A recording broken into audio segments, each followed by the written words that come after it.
वो पूर्वांचल जहां बीजेपी को पूरा भरोसा है कि पिछली बार की तरह ही समर्थन मिलेगा।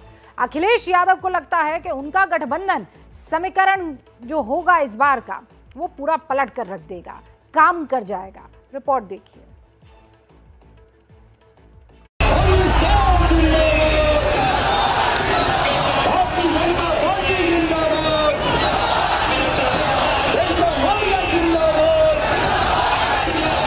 आपने रामायण में एक नाम सुना होगा, लंकेश।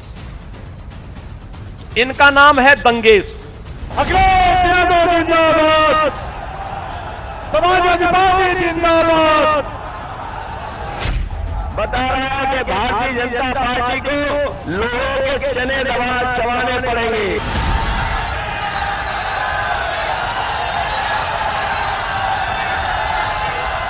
22 में भी गौर परिवारवादियों को हराने के लिए फैसला कर चुके हैं।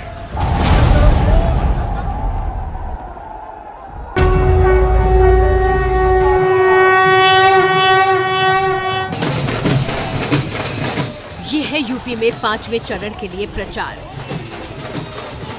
कल यूपी में चौथे चरण के लिए 60 सीटों पर वोट डाले जाएंगे और उसके बाद उत्तर प्रदेश में 4 चरणों में कुल 232 सीटों पर मतदान पूरा हो जाएगा। 5वें चरण में कुल 12 जिलों की 61 सीटों पर वोट डाले जाएंगे। अमेठी, रायबरेली, सुल्तानपुर, चित्रकूट, प्रतापगढ़, कौशाम्बी, प्रयागराज, बाराबंकी, अयोध्या, बहराइच, श्रावस्ती और गोंडा में 27 फरवरी को वोटिंग होगी। पिछली बार यानी 2017 में बीजेपी ने इन 61 सीटों पर शानदार प्रदर्शन किया था। इन 12 जिलों में बीजेपी का स्ट्राइक रेट बहुत अच्छा था। पिछली बार 61 में 50 सीटों पर बीजेपी गठबंधन विजयी रहा था, जिसमें से 47 सीटें बीजेपी को और 3 सीटें अपना दल को मिली थीं, जबकि समाजवादी पार्टी के खाते में 5, बीएसपी के 3, 2 सीटें निर्दलियों को और 1 सीट कांग्रेस को मिली थी। लेकिन इस बार समीकरण बदले हुए हैं। जानकार भी मान रहे हैं कि बीजेपी के लिए इतनी ज्यादा सीटें लाना काफी बड़ी चुनौती है। वहीं बीजेपी भी कोशिश ये कर रही है कि पश्चिमी यूपी के चुनावों में जो संभावित नुकसान हुआ है उसकी भरपाई वो इन्हीं सीटों से करे। 5वें चरण में मतदान अवध और पूर्वांचल क्षेत्र में है और खास तौर पर उस अयोध्या में जिसके नाम पर बीजेपी ने दशकों तक राजनीति की, न सिर्फ उत्तर प्रदेश की सत्ता पाई बल्कि केंद्र में भी सरकार बनाई। अब राम मंदिर का मुद्दा भी नहीं है, क्योंकि अयोध्या में मंदिर बन रहा है, इसीलिए बीजेपी मंदिर निर्माण को ही भुना रही है।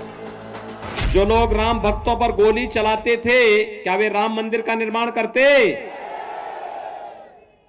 जो लोग अयोध्या में राम मंदिर पर ताला मरवाते थे, क्या वे राम मंदिर का निर्माण करवाते? दुनिया हमें अयोध्या के नाम से जानती थी और हम अपना परिचय फैजाबाद के नाम से जानते देते थे, लेकिन हमने कहा नहीं नहीं, इस जनपद का नाम तो भगवान राम के साथ जुड़ना चाहिए और नामकरण भी हमने अयोध्या कर दिया। अयोध्या होने की वजह से भले ही बीजेपी ने राम मंदिर का मुद्दा यहाँ उठाया हो, लेकिन इस बार बीजेपी का चुनावी मुद्दा माफिया राज खत्म करना है और इसी को पार्टी का हर नेता हर रैली में बता रहा है। क्या बदलाव देखते हैं, क्योंकि पहले तो जब आए थे 2017 में, तब अतीक अहमद जैसे लोगों का बहुत यहाँ पे जोर हुआ करता था। सिर्फ इलाहाबाद नहीं, प्रयागराज नहीं, पूरे प्रदेश में सारे माफियाओं पर नकल कसने का काम भारतीय जनता पार्टी की योगी सरकार ने किया है। निश्चित रूप से प्रचंड बहुमत के साथ उत्तर प्रदेश के अंदर भारतीय जनता पार्टी की सरकार बनने जा रही है। लगता है कि अतीक अहमद का कोई असर बचा है? देखिए, कोई असर नहीं है। पिछली बार मैं आया था तो बोले भाई साहब जरा भाषण ज्यादा तीखा मत देना, नहीं तो यहाँ से निकलना मुश्किल हो जाएगा, जब सिद्धार्थनाथ सिंह जी का गया था। अब मैं तो ठीक है, कार्यकर्ता बोलते हैं ज्यादा से ज्यादा तीखा बोलो, अब इनकी औकात बाबा ने खत्म कर दी।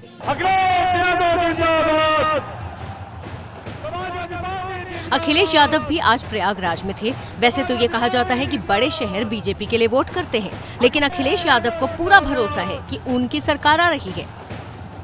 जब 5वें, 6वें, 7वें में वोट पड़ेगा तो इस गठबंधन की ऐतिहासिक सरकार बनने जा रही है।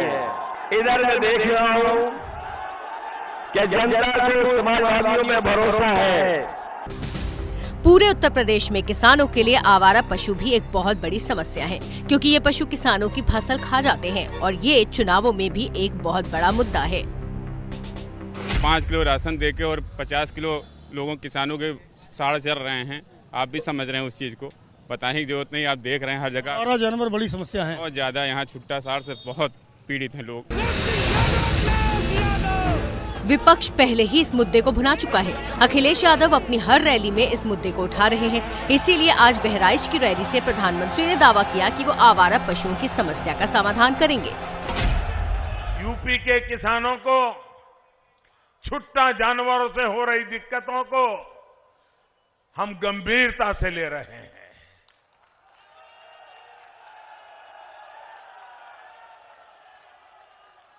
हमने रास्ते खोजे हैं दोस्तों, और मैं आपकी इस चिंता को पूरी तरह समझता हूं और मैं आपको बताता हूं, मैं रास्ता खोज करके लाया हूं दोस्तों। 10 मार्च को आचार संहिता समाप्त होने के बाद, नई सरकार बनने के बाद योगी जी के नेतृत्व में उन सारी नई योजनाओं को हम लागू कर देंगे भाइयों। 5वें चरण में जिन इलाकों में चुनाव है वहां बड़ी संख्या में किसान रहते हैं। अब देखना महत्वपूर्ण होगा कि आवारा जानवरों वाली ये समस्या किसानों के लिए कितना बड़ा चुनावी मुद्दा बनती है।